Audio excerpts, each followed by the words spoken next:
CBS News finally verifying Hunter Biden's laptop 2 years later. It's about time. And House Republicans are vowing investigations. The man who repaired Hunter's laptop says he's demanding accountability. There's two fronts that I see. I see holding the FBI accountable for colluding with our mainstream and social media to block a story, a real story with real consequences, and also get to the bottom of what the Biden family was up to when Joe Biden was vice president. And I think that we have the people in Congress now. They have the resources and the tools. And I'm hoping that we're going to get some accountability. And nice beret. Republicans have the majority.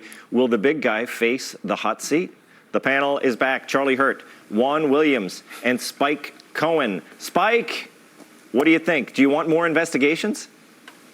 Yeah, I also like the beret. And yeah, I think that this should be fully investigated. I do think that we have a perfectly good reason for why CBS is just now reporting on this story. I think I've done this before on my social media. You write up a post and you forgot to press send and you put it, and it accidentally goes in drafts. And then, a year or two later, people were like, oh, why didn't you ever mention that? You're like, I did. I made a whole video about it. I think this is just, they forgot to press send. Perfectly understandable thing. No, I think that this is perfect political timing. They released it shortly after the election so that they don't matter for these elections, but with enough time before the next elections that if anyone brings it up, they can say, oh, that's old news. We've already talked about it. Actually, we talked about it 2 years after anyone found out about it, after spending years telling us it was Russian conspiracies and misinformation and so forth. I think that this speaks to the fact that the fact that he's Mr. Beret, I forget his name, is saying that the FBI kind of put pressure on him and made some warnings to him, and obviously didn't try to get it out there to the public or fully investigate it. It speaks to what I've been saying pretty much anytime the FBI comes up and I'm on this show or any others. The FBI is an illegitimate political organization. It is not a law enforcement organization. Its founding was illegal, and it should be, I've been calling for the FBI to be abolished long before it was cool and long after it to be not cool again. I don't even know if it's cool now. Maybe it is, Charlie. But the guy's name was John Paul Mac. Isn't it amazing? He's a computer repairman. His name is Mac. And his name is Mac. Yeah, that's true. It really is. It's one of those funny quirks that we'll always remember. No, and of course, also don't forget, he was vilified by the media that were trying to, and U.S. government officials who were going around lying and purposefully lying, claiming that this was all Russian disinformation. Like this guy was some sort of Russian stooge trying to do something to either help Trump or hurt Joe Biden. But it really is kind of amazing. The timing is astonishing. I think it's the realization that voters have handed Republicans in Congress subpoena power and expect them to get to the bottom of some of these things. And these are very, very important issues.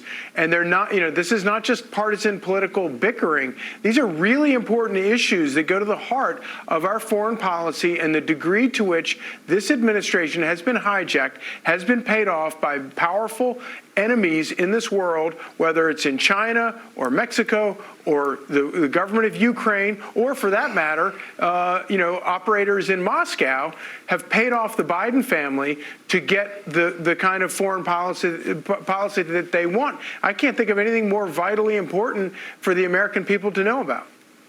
Yeah, Juan, I don't know if I would go as far as Spike, but I will say this. I don't trust the FBI, and I think somebody needs to clean house over there. And what happened to liberals? They used to be suspicious of people in power, law enforcement. Amen, brother. Now they can't get enough of the FBI, the CIA, Big Pharma. What happened to liberals, Juan?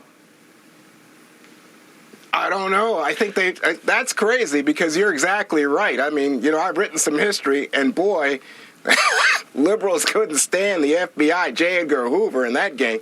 But the fact is, you have a Trump man heading the FBI at the moment. But it's establishment, and I think you have every right to be suspicious. But, I just think this CBS thing coming so late in the game. Other establishment outlets have confirmed that was Hunter Biden's laptop long ago. But this is an appetizer for what's to come in the Congress under a Republican majority in the House, which is they're going to have endless investigations of Hunter Biden's laptop. And my worry is that for all those voters that Charlie was talking about, they're going to be disappointed because there's just it's no indictment of the big guy, Joe Biden. Yeah, that's what I'm worried about too. I would like to indict the big guy, but I think they're going to spend a lot of time talking about the stuff on the laptop, the hookers, the cocaine, et cetera. But